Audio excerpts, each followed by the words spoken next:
اعوذ باللہ من الشیطان الرجیم بسم اللہ الرحمن الرحیم الحمد للہ رب العالمین والصلاة والسلام علی سید الانبیاء والمرسلین مولانا ابی القاسم محمد اللہم صل علی محمد وآل محمد وآلہ الطیبین الطاہرین المعصومین المظلومین واللعنة الدائمة الباقیة على أعدائهم أجمعین اما بعد فقد قال اللہ العظیم فی کتابہ الکریم بسم اللہ الرحمن الرحیم ان صلاتي ونسكي ومحياي ومماتي لله رب العالمين لا شريك له وبذلك أمرت وأنا أول المسلمين صلوات پر محمد وآل محمد اللهم صل على محمد وآل محمد۔ حضرات گرامی قدر، آج میں آپ کی خدمت میں دو مناسبتوں سے کچھ معروضات پیش کرنے کی سعادت حاصل کروں گا۔ سب سے پہلے آج 8 ذو الحجہ ہے، جس میں امام حسین علیہ السلام نے مکہ معظمہ میں موسم حج میں حج کے احرام کو عمرے کے احرام سے بدل کر اور آج کے دن مکے سے کربلا کے لیے روانہ ہوئے۔ امام حسین علیہ السلام جب مدینہ منورہ سے نکلے تھے تو یہ کہہ کر نکلے تھے، اور اس کا پس منظر یہ تھا کہ ولید بن عقبہ جو یزید کا گورنر تھا مدینہ منورہ میں، اس نے یزید کے حکم پر امام حسین علیہ السلام کو دعوت دی، بلایا، اور امام حسین نے جب دیکھا کہ مدینے کا گورنر جو یزید کا گورنر ہے ان کو بلا رہا ہے، تو امام سمجھ گئے کہ کیوں بلا رہا ہے، لہٰذا امام نے بنی ہاشم کے 18 جوانوں کو اکٹھا کیا اور ان سے کہا کہ دیکھو، تم سب باہر رکنا، میں اندر جاؤں گا، اور اگر میری آواز بلند ہوئی تو تم سب اندر آ جانا۔ چنانچہ 18 بنی ہاشم کے مسلح جوان امام حسین علیہ السلام کے ساتھ تشریف لے گئے، اور جب امام حسین علیہ السلام ولید کے دربار میں آئے ہیں تو وہاں پر مروان بن حکم بیٹھا ہوا تھا۔ مروان یہ وہی مروان تھا کہ جس کو رسول کریم صلی اللہ علیہ وآلہ وسلم نے مدینے سے نکلنے کا حکم دیا تھا۔ جب امام حسین علیہ السلام سے ولید نے یہ کہا کہ آپ سے میں یزید کے لیے بیعت طلب کرنا چاہتا ہوں، تو امام حسین علیہ السلام نے ایک بہت ہی تاریخی جملہ ارشاد فرمایا کہ ان مثلی لا یبایع مثلہ، مجھ جیسا حسین یزید جیسے کی کبھی بیعت نہیں کر سکتا۔ یعنی امام حسین علیہ السلام نے ایک معیار بتا دیا کہ امامت وہ ہوتی ہے کہ جس کی بیعت کی جاتی ہے، امامت کسی کی بیعت نہیں کرتی۔ امامت وہ ہوتی ہے کہ جس کی بات مانی جاتی ہے، امام کسی کی بات نہیں مانتا۔ امامت وہ ہوتی ہے کہ جو اللہ کی طرف سے قیادت ہوتی ہے، امام کسی کو اپنا قائد تسلیم نہیں کرتا۔ امام وہ ہوتا ہے جو کائنات کا امام ہوتا ہے، ذروں کا امام ہوتا ہے، آفتاب کا امام ہوتا ہے، چاند کا امام ہوتا ہے، ستاروں کا امام ہوتا ہے، آسمانوں کا امام ہوتا ہے، زمینوں کا امام ہوتا ہے۔ امام کی امامت صرف زمین تک محدود نہیں ہے یا زمین کے حدود تک محدود نہیں ہے، بلکہ امام کی امامت عالمین کے لیے ہے۔ جس طرح اللہ رب العالمین ہے، رسول رحمت للعالمین ہے، ایسی امام بھی امام للعالمین ہے، صرف ایک عالم کے امام نہیں ہیں۔ چنانچہ امام حسین علیہ السلام نے جب انکار بیعت کیا تو مروان بن حکم لعنت اللہ علیہ نے ولید مردود سے کہا کہ ابھی موقع ہے، یہ جانے نہ پائیں، یا تو بیعت طلب کر لو یا حسین کی گردن مار دو اور حسین کو قتل کر دو۔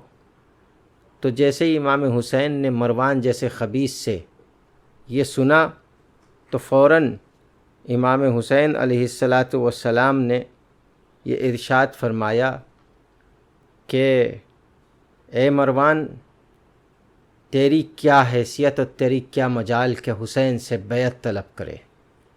جیسے ہی امام حسین کی آواز بلند ہوئی، سب سے پہلے قمر بنی ہاشم حضرت عباس علمدار نیام سے تلوار نکال کر دربار میں داخل ہوئے، اور جب یہ منظر ولید نے اور مروان بن حکم نے دیکھا تو لرزنے کے لگے۔ تو میں یہ کہتا ہوں کہ یہ تو امام حسین کی ذات تھی، جب قمر بنی ہاشم سے اور علمدار حسینی سے حکومتیں لرز جاتی ہیں، تو اگر امام اپنا رعب دکھا دیں تو پھر کسی کی کیا مجال تھی جو حسین سے بیعت طلب کرتا اور مطالبہ کرتا۔ تو امام حسین علیہ السلام نے پھر ایک خطبہ دیا مدینے سے نکلتے وقت، اور وہ خطبہ، اس کا ایک ٹکڑا جو بڑا مشہور ہے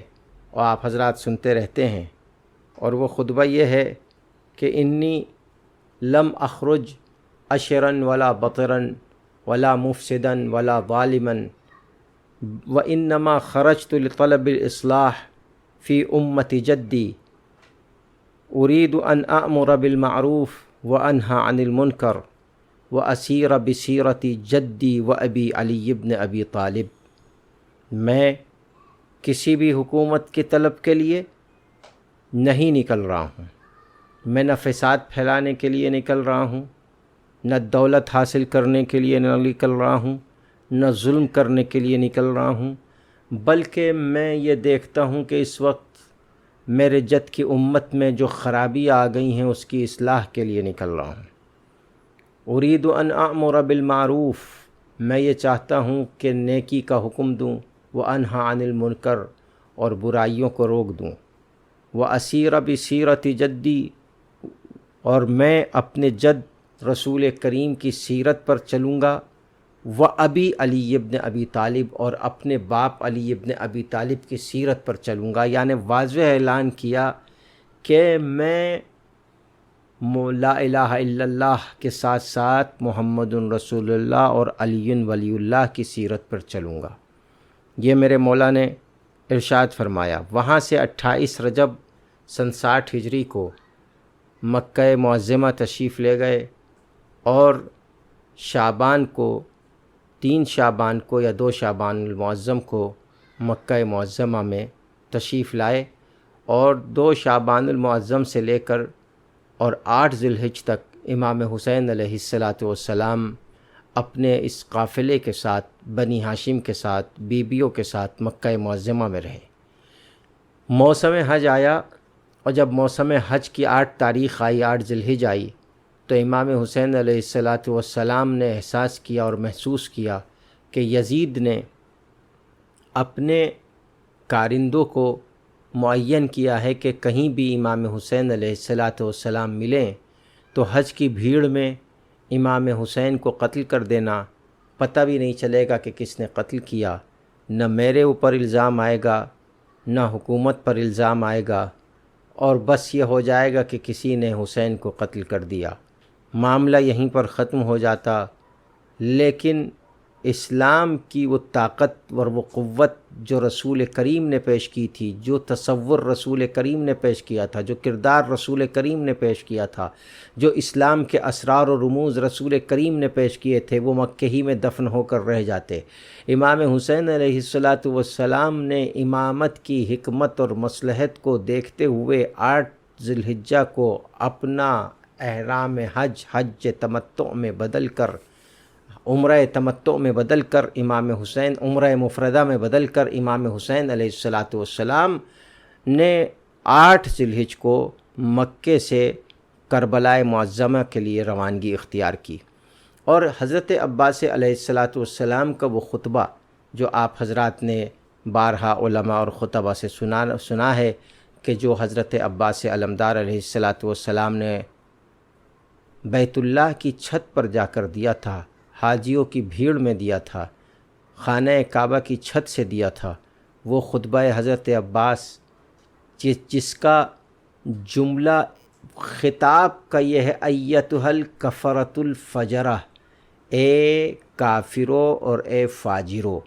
میں نے اس کی کئی بار تشریح کی ہے، لیکن بس امام نے حج کرنے والوں کو کافر کہہ کر یہ بتایا، جو اللہ کا انکار کرے وہ بھی کافر، جو رسول کا انکار کرے وہ بھی کافر، اور جو امام کا انکار کرے وہ بھی کافر۔ امام حسین علیہ الصلاۃ والسلام جب خانہ کعبہ سے، بیت اللہ سے، مکہ مکرمہ سے جب چلے ہیں کربلا کی طرف، تو امامت اصول دین میں ہے، حج فروع دین میں ہے۔ یہی ایک امتیاز تھا اور یہی ایک امتحان تھا کہ امام حسین علیہ الصلاۃ والسلام جب جا رہے تھے تو پتہ چل گیا کہ کون اصول دین کے ساتھ ہے اور کون اصول دین کو چھوڑ کر فروع دین کے ساتھ ہے، اور فروع دین بھی اس وقت تک فروع دین نہیں ہوتے جب تک وہ اصول دین سے منسلک نہ ہو، جب تک وہ اصول دین سے وابستہ نہ ہو۔ اگر ہم صلاۃ پڑھ رہے ہیں تو جب تک اللہ کو ایک نہ مانیں، توحید کا اقرار نہ کریں، ہماری صلاۃ بیکار ہے۔ اگر ہم محمد رسول اللہ کہہ رہے ہیں تو جب تک ہم رسول کریم کو نبی اعظم نہ مانیں، سید المرسلین نہ مانیں، سردار انبیاء نہ مانیں، خاتم النبیین نہ مانیں، اس وقت تک ہمارا محمد رسول اللہ کہنا غلط ہے۔ ہم گویا دل سے محمد رسول اللہ نہیں کہہ رہے۔ اور اسی طریقے سے اگر کوئی امامت کو جو اصول دین میں ہے نہ مانے، تو وہ کتنا بھی حج کر لے، اس کا حج نہیں ہے۔ یہی وجہ ہے کہ چوتھے امام نے دربار یزید میں جو خطبہ دیا تھا تو کیا کہا؟ انا ابن مکہ و منا، انا ابن زمزم و صفا، میں زمزم کا بیٹا ہوں، میں صفا و مروہ کا بیٹا ہوں، میں منا کا بیٹا ہوں، میں عرفات کا بیٹا ہوں۔ یہ جو ایک سلسلہ چلایا چوتھے امام نے، کیا مطلب؟ بیٹا کون ہوتا ہے؟ یعنی وارث، یعنی اگر ہم نہ ہوں تو عرفات نہ رہے، ہم نہ ہوں تو زمزم نہ رہے، ہم نہ ہوں تو صفا نہ رہے، ہم نہ ہوں تو منا نہ رہے، ہم نہ ہوں تو رکن و مقام نہ رہے، ہم نہ ہوں تو بیت اللہ نہ رہے، ہم ہیں تو یہ سب چیزیں ہیں، ہماری وجہ سے یہ سب دین باقی ہے۔ تو بزرگان ملت، بس میں جلدی عرض کروں آپ کی خدمت میں کہ امام حسین علیہ الصلاۃ والسلام 38 منزلیں طے کر کے مکے سے کربلائے معلیٰ پہنچے، مکہ معظمہ سے کربلائے معلیٰ پہنچے، اور تقریباً آپ نے جو فاصلہ طے کیا وہ 1403 کلومیٹر کا فاصلہ تھا، جو مکے سے کربلا کے لیے امام حسین علیہ الصلاۃ والسلام نے طے کیا۔ تو وہ بزرگان ملت، بس یہ آج کی تاریخ کی مناسبت سے تھا، اور جو 9 ذی الحجہ کل آنے والی ہے، اس 9 ذی الحجہ کو کیا ہوا کہ آپ کے جو خاص نمائندے تھے حضرت مسلم ابن عقیل، ان کو شہید کیا گیا۔ سب سے پہلے میں لفظ مسلم آپ کی خدمت میں قرآن مجید کی روشنی میں پیش کروں کہ حضرت مسلم یہ جو نام رکھا حضرت مسلم کا، یہ ظاہر سی بات ہے کہ یہ نام حضرت مسلم کا مولا کائنات نے رکھا تھا۔ اور مسلم کسے کہتے ہیں، مسلم کی تعریف کیا ہے؟ میں صرف 3-4 آیتیں آپ کی خدمت میں قرآن مجید کی جو میں نے سرنامے گفتگو میں پہلے پڑھی، وہ یہ ہے کہ حضرت ابراہیم کی زبانی ان صلاتی و نسکی و محیای و مماتی للہ رب العالمین، میری صلاۃ، میرا صوم، میری نماز و روزہ، میری زندگی، میری موت للہ رب العالمین، اس اللہ کے لیے ہے کہ جو تمام عالمین کا پالنے والا ہے، لا شریک لہ، کوئی اس کا شریک نہیں ہے، وَبِذَالِكَ أُمِرْتُ، اور اسی بات کے اوپر اللہ نے مجھے حکم دیا ہے، وَأَنَا أَوَّلُ الْمُسْلِمِينَ، اور میں سب سے پہلا مسلم ہوں۔ تو سب سے پہلا مسلم حضرت ابراہیم نے اپنے کو کہا۔ حضرت نوح کو بھی اللہ نے مسلم کہا، مختلف آیتیں ہیں۔ جب بیت اللہ کی دیواریں دونوں باپ بیٹے حضرت اسماعیل اور حضرت ابراہیم نے، حضرت ابراہیم جو والد تھے حضرت اسماعیل کے اور حضرت اسماعیل دونوں نے مل کر بلند کیں، اور جب بلند کر چکے تو حضرت ابراہیم کے دل میں یہ دعا اور یہ خواہش پیدا ہوئی جو قرآن کی شکل میں ہمارے سامنے ہے، جو قرآن مجید کے سورہ مبارکہ بقرہ کی 128ویں آیت میں ہے کہ حضرت ابراہیم نے کہا ربنا وجعلنا مسلمین لک ومن ذریتنا امۃ مسلمۃ لک وارنا مناسکنا وتب علینا انک انت التواب الرحیم۔ یہ 128ویں آیت ہے سورہ مبارکہ بقرہ کی کہ جس میں حضرت ابراہیم نے وجعلنا مسلمین لک، یا اللہ ہم دونوں کو اپنا مسلم بندہ بنا لے۔ تو اب میں ابھی عرض کروں گا ایک دو آیتوں کی اور تلاوت کے بعد کہ مسلم آخر کہتے کس کو ہیں۔ پھر سورہ مبارکہ آل عمران کی 67 نمبر کی آیت میں اللہ نے ارشاد فرمایا ما کان ابراہیم یہودیا ولا نصرانیا ولکن کان حنیفا مسلما وما کان من المشرکین۔ ابراہیم نہ یہودی تھے، ابراہیم نہ عیسائی تھے، بلکہ ولیکن کان حنیفا مسلما، لیکن ابراہیم حنیف تھے، ابراہیم مسلم تھے، لیکن وہ مسلم نہیں جو آج کل کے مسلم ہیں جنہوں نے اپنے نام کے ساتھ ٹیررزم جوڑ لیا ہے، جنہوں نے مسلم کا نام بگاڑ دیا ہے۔ اصل میں مسلم دیکھیے یہ قرآنی اصطلاح، اور میں دعوت فکر دیتا ہوں تمام عالم انسانیت کو کہ وہ قرآن مجید کا مطالعہ کریں گے تو ان کی غلط فہمی دور ہو جائے گی کہ مسلم کس کو کہتے ہیں۔ اللہ نے ارشاد فرمایا کہ ابراہیم نہ یہودی تھے، ابراہیم نہ عیسائی تھے، بلکہ کان حنیفاً، بلکہ ابراہیم وہ تھے کہ جو حق پر قائم تھے، مسلماً اور اللہ کے مسلم تھے۔ یہ اور اس کے بعد پھر آپ کی خدمت میں عرض کروں کہ تقریباً 41 مرتبہ قرآن مجید میں لفظ مسلم، مسلمون، مسلمین، مسلمین جو اس کے مسلم لفظ جو آیا ہے جہاں پر وہ تقریباً 41 مرتبہ آیا ہے۔ تو بزرگان ملت مسلم کہتے کس کو ہیں؟ نہج البلاغہ کی ایک چھوٹی سی عبارت آپ کی خدمت میں عرض کر دوں کہ مولا کائنات نے ارشاد فرمایا الاسلام هو التسلیم والتسلیم هو الیقین۔ اسلام تسلیم کا نام ہے، اسلام اللہ کے ہر حکم کے آگے سر تسلیم خم کرنے کا نام ہے۔ تو بزرگان ملت بس میں زیادہ عرض نہیں کروں گا، صرف اتنا عرض کروں گا کہ جناب مسلم کے نام کی کتنی اہمیت ہے جو قرآن مجید میں ہے۔ امام حسین علیہ السلام نے اپنے والد حضرت علی ابن ابی طالب علیہ السلام سے جناب مسلم کے لیے ایک بات نقل کی جو رسول کریم صلی اللہ علیہ وآلہ وسلم نے حضرت عقیل ابن ابی طالب کو دیکھ کر ارشاد فرمائی۔ اور کیا ہے وہ جو رسول کریم نے ارشاد فرمایا؟ کہا فرمایا کہ رسول کریم نے کہا انی واللہ لأحبہ حبین، خدا کی قسم میں عقیل کو 2 وجہ سے چاہتا ہوں، اس سے 2 محبتیں ہیں مجھے۔ حباً لہو، ایک محبت تو خود عقیل کی ذات سے مجھ کو ہے، وحباً لحب ابی طالب لہو، اور ایک محبت مجھے عقیل سے اس لیے ہے کہ یہ ابو طالب کے بیٹے ہیں۔ اب آپ عظمت ابو طالب کا اندازہ لگائیے اور حضرت عقیل کی عظمت کا اندازہ لگائیے کہ رسول کریم نے کہا کہ 2 وجہ سے مجھے عقیل سے محبت ہے، خود عقیل کی ذات سے، اور ایک اس لیے کہ یہ ابو طالب کے بیٹے ہیں۔ وَإِنَّ وَلَدَهُ مَقْتُولٌ، اور عقیل کا بیٹا شہید ہوگا، اور اس سے مراد حضرت مسلم عقیل تھے۔ فَتَدْمَعُ عَلَيْهِ عُيُونُ الْمُؤْمِنِينَ، تو عقیل کے اوپر، حضرت مسلم ابن عقیل کے اوپر مومنین کی آنکھیں روئیں گی۔ وَتُصَلِّ عَلَيْهِ مَلَائِكَةُ الْمُقَرَّبِينَ، اور ملائکہ مقربین حضرت مسلم ابن عقیل پر درود و سلام بھیجیں گے۔ یہ پھر اس کے بعد جب رسول کریم رونے لگے تو مولا کائنات بھی رونے لگے، اور پوچھا کہ کیوں قتل ہوں گے؟ تو پھر رسول کریم نے ارشاد فرمایا ان ولدہ، یعنی عقیل کا بیٹا مسلم، مقتول فی محبت ولدک، قتل ہوں گے تمہارے بیٹے حسین کی محبت میں۔ پھر رسول کریم دوبارہ سے روئے یہ کہہ کر حتیٰ جرت دموعہ علی صدرہ، اور اتنا روئے کہ آپ کے آنسو آپ کے سینے کے اوپر آ گئے۔ یہ حضرت رسول کریم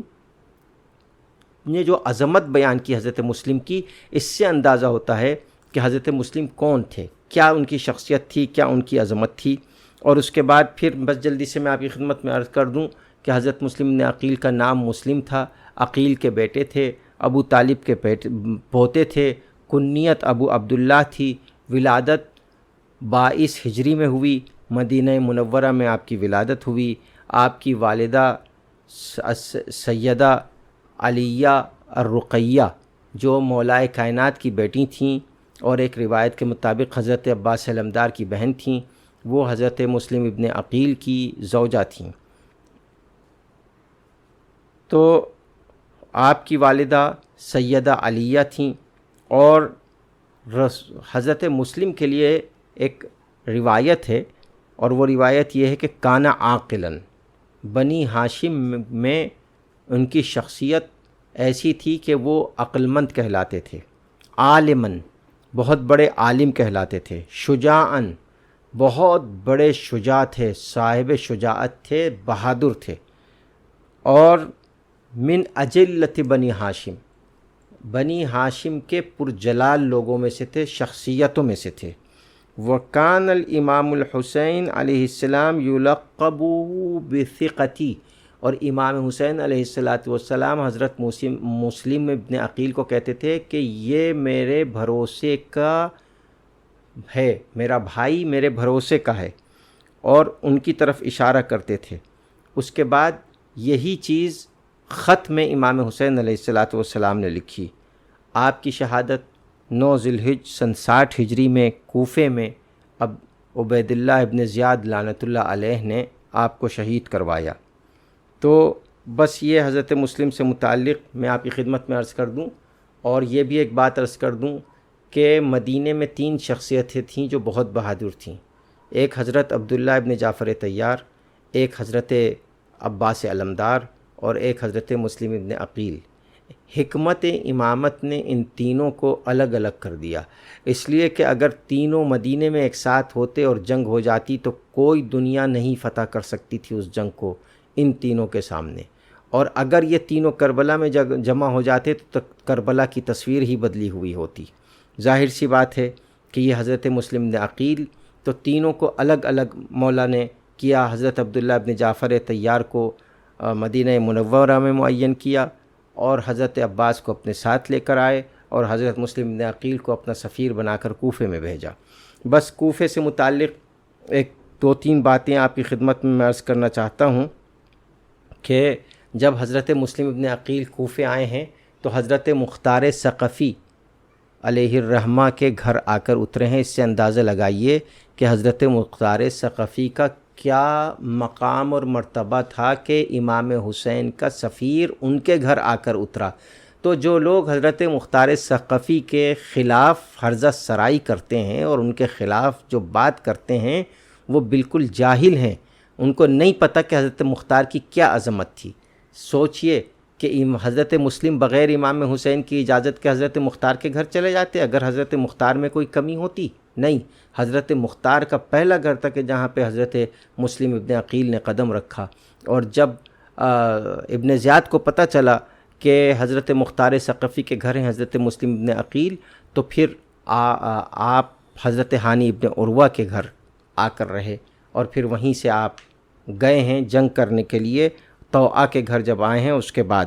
تو بہرحال یہ حضرت مسلم ابن عقیل کے لیے جو میں آپ کی خدمت میں عرض کر رہا ہوں وہ یہ تھا۔ اچھا، اب میں سب سے اہم پہلو آپ کی خدمت میں عرض کرنا چاہتا ہوں تھوڑا سا، تاکہ بات واضح ہو جائے اور ختم ہو جائے، اور وہ یہ ہے کہ کوفے سے متعلق عرض کرنا چاہ رہا تھا میں کہ کوفہ وہ مقام ہے کہ جو اہل البیت علیہم الصلاۃ والسلام کا خاص جائے گاہ ہے۔ یعنی بہت مانتے ہیں اہل بیت علیہ الصلوۃ والسلام اس کو، اور بہت چاہتے ہیں کوفے کو۔ لوگوں نے کوفے کے خلاف بڑا پروپیگنڈا کیا، اور بنی امیہ کے پروپیگنڈے میں سے ایک پروپیگنڈا تھا کوفے کے خلاف کہ کوفے کو اتنا بدنام کر دو، لہٰذا عربی میں ایک کہاوت گڑھی گئی، الکوفی لا یوفی، کوفے والے وفا نہیں کرتے، اور یہ کہاوت اتنی عام ہوئی کہ پوری دنیا میں یہاں تک کہ شیعوں میں راسخ کر گئی۔ اور کسی شاعر نے جو میر انیس سے منسوب کر دیا کہ کوفے سے مل رہے ہیں کسی شہر کے عدد، یہ جو کہا گیا کوفے سے مل رہے ہیں، کوفے کو بے وفائی کا مرکز بنایا گیا، جبکہ آپ دیکھیں کہ میدان کربلا میں 72 شہیدوں میں سب سے زیادہ شہید ہونے والے کوفے کے لوگ تھے، تقریباً 41 یا 42 لوگ صرف کوفے سے تھے۔ اچھا، کوفے کو کیوں بے وفا کہا گیا؟ کس لیے بے وفا کہا گیا کوفے کو؟ کہ کہا گیا کہ صاحب کوفے میں حضرت مسلم ابن عقیل نے جب پیچھے مڑ کے دیکھا تو کوئی ان کے پیچھے، جہاں ہزاروں لوگ صلاۃ پڑھ رہے تھے، کتنے لوگ صلاۃ پڑھ رہے تھے، اب جو پیچھے مڑ کے دیکھا کوئی صلاۃ نہیں پڑھ رہا تھا۔ تو اس سے پہچان جانیے کون ہے۔ میں قرآن مجید کی ایک وہ آیت جو ہر جمعے کو آپ لوگ سنتے ہیں، سورہ مبارکہ جمعہ کی، وہ آپ کی خدمت پیش کرتا ہوں۔ 11ویں آیت ہے سورہ مبارکہ جمعہ کی، اور وہ کیا ہے؟ وہ یہ ہے کہ وَإِذَا رَأَوْا تِجَارَةً أَوْ لَهْوًا انفضوا إِلَيْهَا وَتَرَكُوكَ قَائِمًا قُلْ مَا عِندَ اللَّهِ خَيْرٌ مِّنَ اللَّهْوِ وَمِنِ التِّجَارَةِ وَاللَّهُ خَيْرُ الرَّازِقِينَ۔ میرے حبیب، یہ لوگ آپ کو حالت صلاۃ میں اکیلا چھوڑ کر چلے جاتے ہیں، اکیلا چھوڑ کر، کہاں؟ مدینے میں رسول کو چھوڑ کر چلے جاتے ہیں۔ تو اب آپ اندازہ لگائیے، یہ جو پروپیگنڈا تھا کہ حضرت مسلم کے پیچھے جو شیعہ صلاۃ پڑھ رہے تھے وہ شیعہ تھے ہی نہیں، بالکل بھی شیعہ نہیں تھے، وہ سب بنی امیہ کے کارندے تھے، وہ سب بنی امیہ کے ماننے والے تھے۔ اس لیے کہ شیعہ نہ کبھی میدان چھوڑتا ہے نہ کبھی صلاۃ چھوڑتا ہے، شیعہ دونوں میدانوں میں ڈٹا رہتا ہے، رزم میں بھی ڈٹا رہتا ہے، بزم میں بھی ڈٹا رہتا ہے۔ اور شیعوں کا آپ کیا سمجھتے ہیں؟ شیعوں کا معیار ہمارے اماموں نے پہلے ہی اپنی حکمت سے معین کر دیا تھا کہ اگر شیعوں کو پہچاننا ہو تو کبھی ادھر ادھر مت دیکھنا، سلمان کو دیکھنا، ابو ذر کو دیکھنا، مقداد کو دیکھنا، عمار کو دیکھنا، میثم تمار کو دیکھنا، یہ ہمارے شیعہ ہیں، اس معیار کے شیعہ ہیں۔ حبیب ابن مظاہر کو دیکھنا، ہانی ابن عروہ کو دیکھنا، سعید کو دیکھنا، زہیر کو دیکھنا، یہ ہمارے شیعہ ہیں۔ جو 72 تھے کربلا میں حسین کی طرف، وہ شیعہ تھے۔ لوگ کہتے ہیں کہ حسین کو شیعوں نے قتل کیا۔ اچھا، اگر حسین کو شیعوں نے قتل کیا تو ابن زیاد اگر شیعہ تھا ہم اس پہ لعنت کرتے ہیں تو تم کو کیوں برا لگتا ہے؟ یزید اگر شیعہ تھا ہم اس پہ لعنت کرتے ہیں تو تم کو کیوں برا لگتا ہے؟ عمر سعد اگر شیعہ تھا، اس نے حسین کو قتل کیا تو ہم اس پہ لعنت کرتے ہیں تو تم کو کیوں برا لگتا ہے؟ تو اب اس کا مطلب یہ ہے کہ تم کو برا لگتا ہے تو جس کو برا لگتا ہے وہ اس کے ہیں، ہمارے نہیں ہیں۔ ہم تو لعنت کرنے والوں میں ہیں، ہم ان کو اچھا کہنے والوں میں نہیں ہیں جو انہوں نے امام حسین علیہ الصلوۃ والسلام کو قتل کیا۔ تو بہرحال کوفے سے متعلق انشاءاللہ میں کبھی اور آپ کی خدمت میں خاص طور سے صرف کوفے سے متعلق عرض کروں گا کہ کوفے کے خلاف بنی امیہ نے کتنا پروپیگنڈا کیا تھا۔ بس عزیزو، اس سے زیادہ میں آپ کی خدمت میں عرض نہیں کر سکتا، وقت بہت زیادہ ہو رہا ہے۔ بس چند جملے میں آپ کی خدمت میں عرض کروں گا، اور وہ یہ ہے کہ حضرت مسلم بن عقیل جو سفیر امام حسین علیہ الصلوۃ والسلام تھے، ان کو بہت بے دردی سے شہید کیا گیا۔ کس طریقے سے؟ ابن زیاد کے دربار میں لایا گیا، دارالعلام امارہ کی بلندی پہ لے جایا گیا۔ جلاد نے ایک مرتبہ جب تلوار نکالی تو مسلم ابن عقیل نے کہا کہ مجھ کو 2 رکعت صلاۃ کی اجازت دے دے۔ بس 2 رکعت صلاۃ کی اجازت جب ملی، مسلم ابن عقیل نے 2 رکعت صلاۃ پڑھی، اور صلاۃ پڑھنے کے بعد ایک مرتبہ حسین کی طرف رخ کر کے کہا، السلام علیک یا ابا عبداللہ، اے حسین میرا سلام قبول کیجئے۔ تاریخ نے لکھا ہے کہ زمین سمٹی، حسین نے مسلم کو دیکھا، مسلم نے حسین کو دیکھا، اور ایک مرتبہ حسین نے سلام جواب دیا۔ جلاد آگے بڑھا، جب جلاد آگے بڑھا کہا رک جا، میری 3 خواہشیں ہیں، ان کو پورا کر دینا، اگر ہو سکے تو کسی سے کہہ دینا۔ کہا کیا خواہشیں ہیں؟ کہا ایک خواہش یہ ہے کہ میں نے کسی سے قرض لیا تھا، اس قرض کو ادا کر دینا۔ دوسری خواہش یہ ہے کہ کسی سے پیغام کہلوا دینا کہ میرا آقا حسین کوفے میں نہ آئے، اس لیے کہ کوفے میں اس وقت شیعہ نہیں ہیں بلکہ کوفے میں اس وقت اہل البیت کے دشمن ہیں۔ تو اس کے بعد پھر تیسری خواہش کہا تیسری خواہش یہ ہے کہ میرے ساتھ میرے دو چھوٹے بچے ہیں، ان کو کسی کے ساتھ مدینے پہنچوا دینا۔ لیکن مسلم ابن عقیل کی ان تینوں خواہشوں میں سے کسی خواہش پہ عمل نہیں ہوا۔ ہاں البتہ امام حسین علیہ السلام نے خود ہی اپنا راستہ کربلا کی طرف کیا، اور ایک مرتبہ تاریخ نے لکھا کہ مسلم کے دونوں بچوں کو قید میں ڈال دیا گیا۔ حضرت مسلم کو جب شہید کیا گیا، ان کا سر جب تن سے جدا کیا گیا، تو تاریخ نے لکھا کہ دارالامارہ کی بلندی سے حضرت مسلم کے بدن کو نیچے، جسم کو نیچے پھینک دیا گیا، اور صرف نیچے نہیں پھینکا بلکہ کوفے کے گلی کوچوں میں حضرت مسلم کے جسم نازنین کو، ان کے پاک و پاکیزہ جسم کو کوفے کی گلیوں میں پھرایا گیا، اس طریقے سے گھسیٹتے ہوئے لے جایا گیا کہ مسلم کے بدن کے ٹکڑے ٹکڑے ہو گئے۔ اللہ اکبر۔ بس جلدی عرض کروں آپ کی خدمت میں کہ ایک مرتبہ تاریخ لکھتی ہے جب 11 محرم کو یہ قافلہ کوفہ پہنچا ہے، اور کوفہ پہنچنے کے بعد ایک مرتبہ کیا دیکھا کہ کوفہ پہنچنے کے بعد 12 محرم کو یہ قافلہ، ایک روایت میں ہے 13 محرم کو جب پہنچا، تو ایک مرتبہ دارالامارہ کی بلندی سے کسی بی بی نے سلام کی آواز سنی، تو ایک مرتبہ رقیہ بنت مسلم کہتی ہیں کہ یہ تو میرے بابا کی آواز لگ رہی ہے۔ اللہ اکبر۔ ایک مرتبہ حضرت رقیہ کی جب یہ بات سنی تو سید سجاد نے دیکھا، اور ایک مرتبہ کیا دیکھا کہ سر مسلم دارالامارہ کی بلندی پر لٹکا ہوا ہے۔ ایک مرتبہ مسلم کی